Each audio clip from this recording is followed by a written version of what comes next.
కాపు రిజర్వేషన్ల ఉద్యమ నేత ముద్రగడ పద్మనాభం కన్నుమూశారు. కొంతకాలంగా అనారోగ్యంతో బాధపడుతున్న ముద్రగడ పద్మనాభం ఆసుపత్రిలో చికిత్స పొందుతూ మరణించారు. హైదరాబాద్ సింధు ఆసుపత్రిలో చికిత్స పొందుతూ ఆయన తుదిశ్వాస విడిచారు. పూర్తి వివరాలు అడిగి తెలుసుకుందాం. మా ప్రతినిధి సాయి సుధీర్ ఫోన్ లైన్ లో ఉన్నారు. సుధీర్, స్వాతి మాజీ మంత్రి కాపు ఉద్యమ నేత ముద్రగడ పద్మనాభం కాసేపటి క్రితం మృతి చెందారు.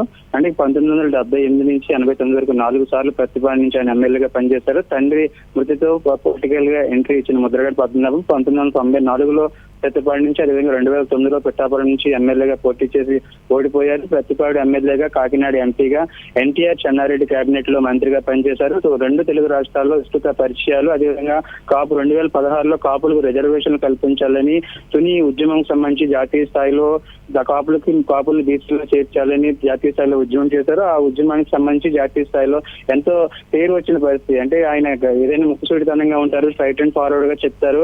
దానికి సంబంధించి కూడా ముద్రగడ పద్మనాభం తొలి నుంచి పార్టీలతో సంబంధం లేకుండా అందరితో సత్సంబంధాలు ఉంటూ వస్తున్నాయి.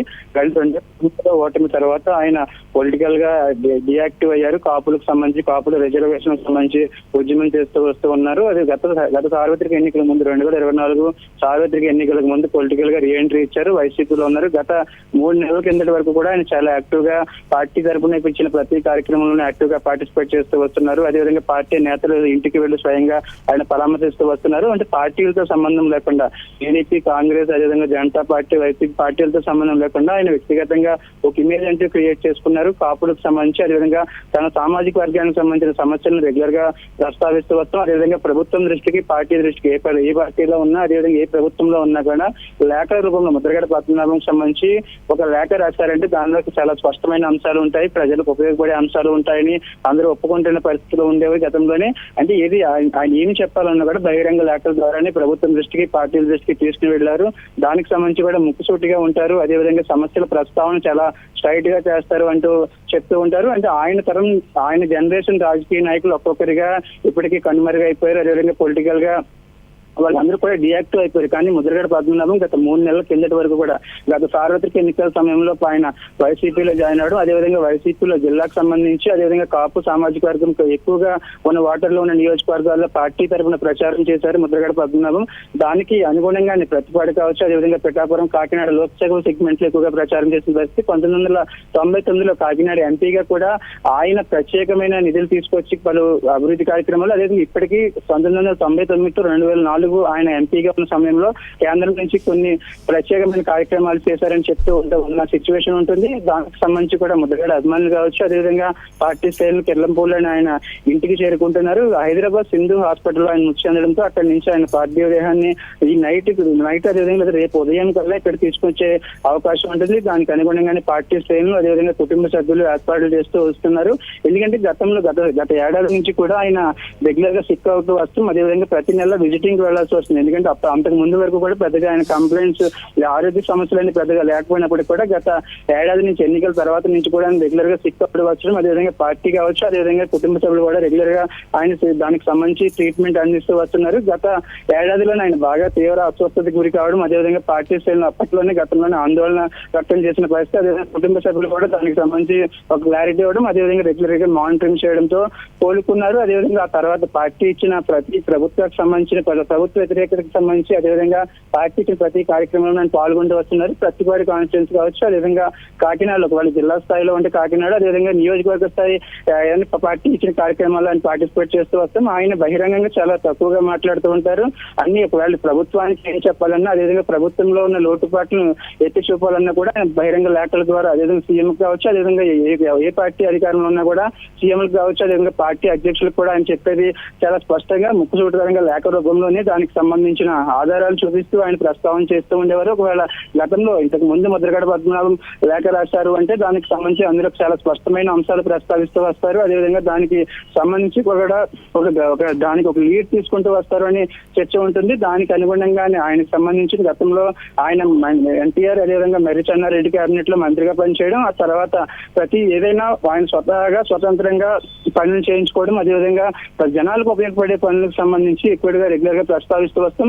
అంటే ఏ ప్రభుత్వం ఉన్నా, పార్టీ ఉన్నా, ఆయనకున్న రిలేషన్స్ తో తన నియోజకవర్గానికి అదేవిధంగా కెల్లంపూడి గ్రామానికి సంబంధించిన పనులు వాటిని ఎప్పటికప్పుడు కంప్లీట్ చేస్తూ వస్తున్నారు. అదేవిధంగా దానికి ఆయన ఉన్న సీనియారిటీ అదేవిధంగా ఆయనకున్న హోదాని కూడా దృష్టిలో ఉంచుకుని ఎవరైతే గతంలో ఇప్పుడున్న మంత్రులు అదేవిధంగా అంతకు ముందు మంత్రులు ఉన్న వాళ్ళు కూడా దానికి సంబంధించి ఒక కీలక నిర్ణయాలు తీసుకొస్తూ వస్తారో ఆయన తీసుకొచ్చే ఆయన ప్రస్తావన చేసే అంశాలు జనాలకు ఉపయోగపడే ఉంటే ఏళ్ల తరబడి పెండింగ్ లో ఉన్నాయని ఒక చర్చించుకునేవారు. దానికి అనుగుణంగానే ముద్రగడ పద్మనాభంతో అన్ని పార్టీల వాళ్ళకు అదేవిధంగా సామాజిక వర్గంగా పరపరంగా కూడా సన్నిహిత సంబంధాలు ఉండేవి. దానికి అనుగుణంగానే ఆయన రాజకీయాలు చేసిన పరిస్థితి ఉంది. స్వాతి, సుధీర్, కాపు రిజర్వేషన్లు అనగానే ముందుగా గుర్తొచ్చే పేరు ముద్రగడ పద్మనాభం. ఎవరు అవునన్నా కాదన్నా ఈ రిజర్వేషన్ కి సంబంధించి నిరసన కార్యక్రమాలు చేపట్టిన నేపథ్యంలో ఆయన వెంట నడిచిన వాళ్ళు ఉన్నా నడవకపోయినా కూడా ఆ ఉద్యమాన్ని అలా తీసుకువెళ్లారు ఆయన. సో ఎలా చూడాలంటారు ఆయన రాజకీయ ప్రస్థానాన్ని? అంటే 2009 వరకు ఆయన పొలిటికల్ గా ఒక విధంగా ఉంటే ఆ తర్వాత కాపులను బీసీలో చేర్చాలి, అదేవిధంగా కాపులకు రిజర్వేషన్లు కల్పించాలి అనే నినాదం తర్వాత ముద్రగడ పద్మనాభం అనేది ఒక బ్రాండ్ గా క్రియేట్ అయింది. అదేవిధంగా కమ్యూనిటీలో కావచ్చు, అదే 2014 నుంచి 19 వరకు ఉన్న ప్రభుత్వంలో కూడా ఆయన చాలా దాదాపు 7 సార్లు ఆయన దీక్షకు దిగడం, అదేవిధంగా కొన్ని సందర్భాల్లో రిలే నిరాహార దీక్షలో మరొక వైపు ఆందోళన చేయడం, కాపులకు బీసీలో ఎందుకు చేర్చాల్సిన అంశాన్ని ప్రస్తావిస్తూ ఆయన దీని పునిలో భారీ బహిరంగ సభ ఏర్పాటు చేయడం, ఆ తర్వాత రైలు రోకో ఇట్లా ఇవన్నీ కూడా కాపులకు సంబంధించి కాపులకు రిజర్వేషన్లు కల్పించాలి అనే అంశం ప్రస్తావనకు వస్తే ముందుగా గుర్తొచ్చేది ముద్రగడ పద్మనాభమే. ముద్రగడ పద్మనాభంకి సంబంధించిన ప్రస్తావన చేసిన అంశాలు ఎక్కువగా గుర్తొస్తాయి. అంతకు ముందు ఎందుకంటే ఖచ్చితంగా ఈ కాపులకు రిజర్వేషన్లు అనేది ఈ గోదావరి జిల్లాలో చాలా కీలకంగా ఉన్న సమయంలో కూడా ముద్రగడ పద్మనాభం దానికి సంబంధించి అంశాలు రెగ్యులర్ గా ప్రస్తావన తీసుకుని వస్తుంది. దానికి సంబంధించి తన ఆయనతో పాటు ఆయన కుటుంబ సభ్యులందరూ కూడా ఈ ఉద్యమాలు అదేవిధంగా కాపులను బీసీలో చేర్చాలని చేసిన ఈ ఆందోళన కార్యక్రమాల్లో రెగ్యులర్ గా పాల్గొనేవారు. దానికి సంబంధించి కూడా ఆయన చాలా స్ట్రైట్ గా ఫార్వర్డ్ గా చెప్పేవారు. తమ ఉద్దేశం ఏంటి, తమ ముందే ఉన్న తమ ప్రభుత్వం ఏం చేయాలి, అదేవిధంగా ఏ విధంగా చేయాలి, కాపులు ఏ విధంగా వెనకబడ్డారు, అదేవిధంగా గతంలో ఉన్న మంత్రులుగా ఉన్న వాళ్ళు ఏం చేశారు, అదేవిధంగా ప్రభుత్వాలు ఏం చేశారని కూడా ఆయన రెగ్యులర్ గా ప్రస్తావిస్తూ వస్తూ ఉండేవారు. అంటే ఆ సమయంలో 2014 to 2019 మధ్య ఉన్న పీరియడ్ లో దీనికి సంబంధించి రెగ్యులర్ గా దీక్షలు చేయడం, అదేవిధంగా ఆందోళన చేయడం, కాపులకు సంబంధించిన కమ్యూనిటీకి సంబంధించి సమస్యలను భుజాన్ని వేసుకోవడం, దాన్ని ప్రభుత్వం దృష్టికి తీసుకువెళ్ళడం, ఆందోళన కొనసాగిస్తూ చేస్తూ వస్తారు. ఖచ్చితంగా కాపులకు రిజర్వేషన్ల ఉద్యమం అనేది అనే అంశం అయితే తెచ్చుకొస్తే ఖచ్చితంగా ముందుగా గుర్తొచ్చే పేరు ముద్రగడ పద్మనాభం. ఆ తర్వాత గతంలో పొలిటికల్ గా ఆయన యాక్టివ్ గా ఉన్నప్పటికీ కూడా ఈ కాపు రిజర్వేషన్లు అనే అంశం మీద ముందుకు తీసుకొచ్చారు. జాతీయ స్థాయిలో అసలు ఏంటి ఉద్యమం ఏంటి, కాపులకు రిజర్వేషన్లు ఎందుకు జరగాలి అనే అంశం చర్చకొచ్చిందంటే ఖచ్చితంగా అది ముద్రగడ పద్మనాభంకి దానికి సంబంధించిన ఆయన చేసిన ప్రస్తావన చేసిన అంశాలే ముందు వస్తాయి. దానికి అనుగుణంగానే ఎక్కువగా ఈ ప్రాంతంలో ఖచ్చితంగా ఆయన 2 రాష్ట్రాల్లో ఆయనకు పరిచయాలు ఉంటాయి, విస్తృత పరిచయాలు ఉంటాయి. దానికి అనుగుణంగా ఎందుకంటే ఉమ్మడి రాష్ట్రంలో మంత్రిగా పనిచేయడం, దానికి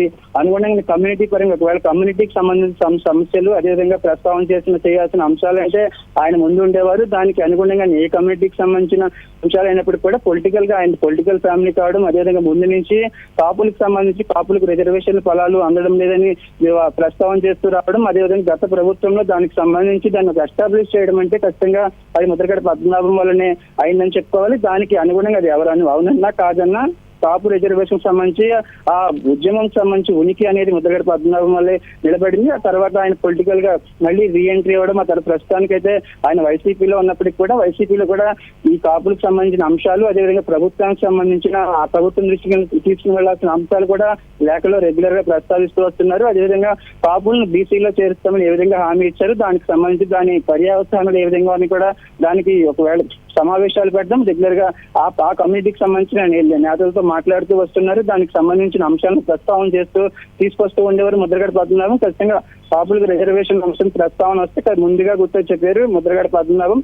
ఆ తర్వాత ఆ ఉద్యమంకి సంబంధించి తాను ఉద్యమం చేయలేని ఒకవేళ ఎవరైనా కాపులకు రిజర్వేషన్ సంబంధించిన అంశం సాధిస్తారంటే వాళ్ళకి తాను సపోర్ట్ గా ఉంటారనే ప్రస్తావన చేసి ఆ ఉద్యమాన్ని క్లియర్ చేసినప్పటికి కూడా ఆ ఉద్యమం సంబంధించి అదేవిధంగా కాపులకు రిజర్వేషన్ కల్పించాలనే అంశం ముందుగా గుర్తొచ్చేది ముద్రగడ పద్మనాభం. స్వాతి, సుధీర్, ఆయన ఏ పార్టీలో ఉన్నా కూడా పార్టీలకు అతీతంగా ఒక సామాజిక వర్గానికి పెద్ద దిక్కు అనగానే ముద్రగడ పేరు ముందుగా గుర్తొస్తుంది. సో ఏం చెప్తున్నారు, పార్టీలకు అతీతంగా కూడా నేతలు ఏం చెప్తున్నారు ఈ సందర్భంగా? అంటే పార్టీలతో సంబంధం లేకుండానే ముద్రగడ పద్మనాభం రిలేషన్స్ ఉంటాయి.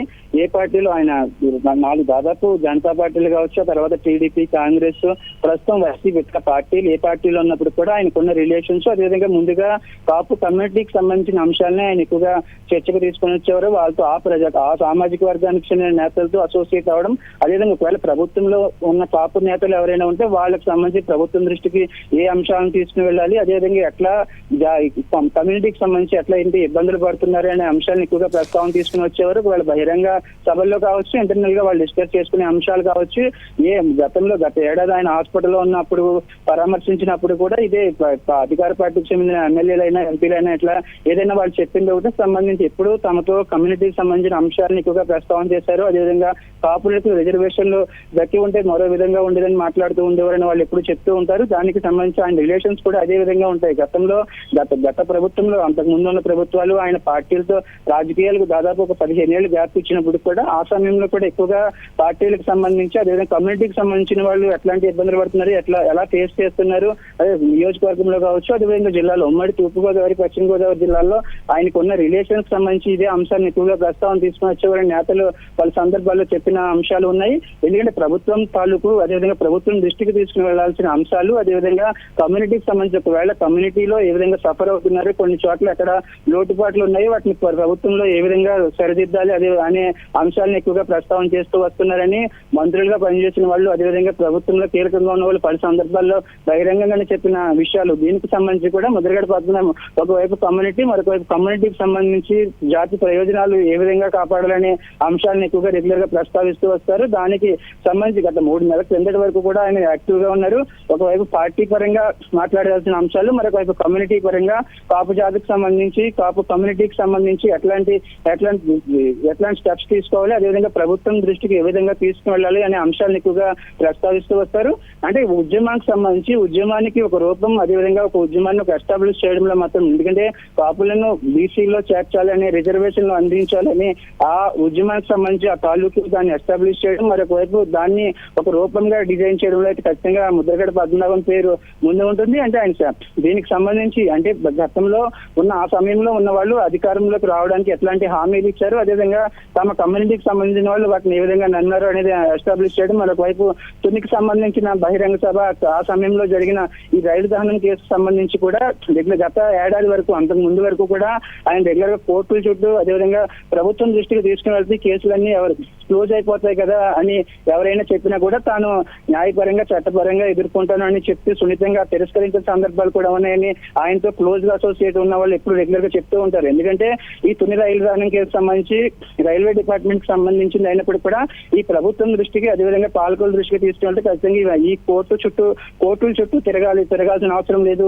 కదా అని గతంలో ఉన్న వాళ్ళు, ప్రజాప్రతినిధులుగా పనిచేసిన వాళ్ళు, లేదా ప్రభుత్వం దృష్టికి ఈ విషయాలను తాము తీసుకుని వెళ్తామని చెప్పినప్పుడు కూడా ఆయన సున్నితంగానే తిరస్కరించేవారని వాళ్ళు చెప్తూ ఉండేవారు. ఎందుకంటే తాను న్యాయపరంగా కేసుకు సంబంధించి తాను ఈ తప్పు చేశానని భావించారు కాబట్టి దానికి సంబంధించి కేసులు పెట్టారు.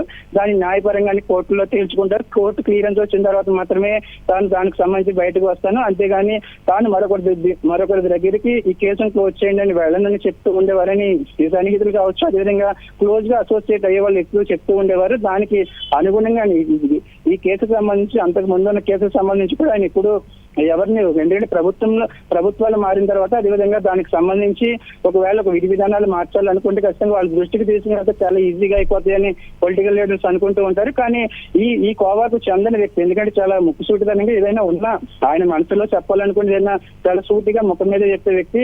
దానికి సంబంధించి కూడా ఒకవేళ ఎవరైనా బయట నుంచి వచ్చినా అదేవిధంగా మర్యాదలు చేసేవారు. స్వయంగా ఆయన బయటకు వచ్చి వాళ్ళని లోపలికి తీసుకువెళ్ళి ఇద్దరు వడ్డించడం, ఎట్లా అంటే ఇట్లాంటివన్నీ చేస్తుంటారు. ఎందుకంటే ఈ వయసులో 70+ మొన్నటి వరకు కూడా అదేవిధంగా ఆయనను పరామర్శించడానికి వచ్చిన వాళ్ళకి కూడా బయటకు వచ్చి సాగనంపుతూ ఉండేవారని చెప్తూ ఉంటారు. స్వాతి.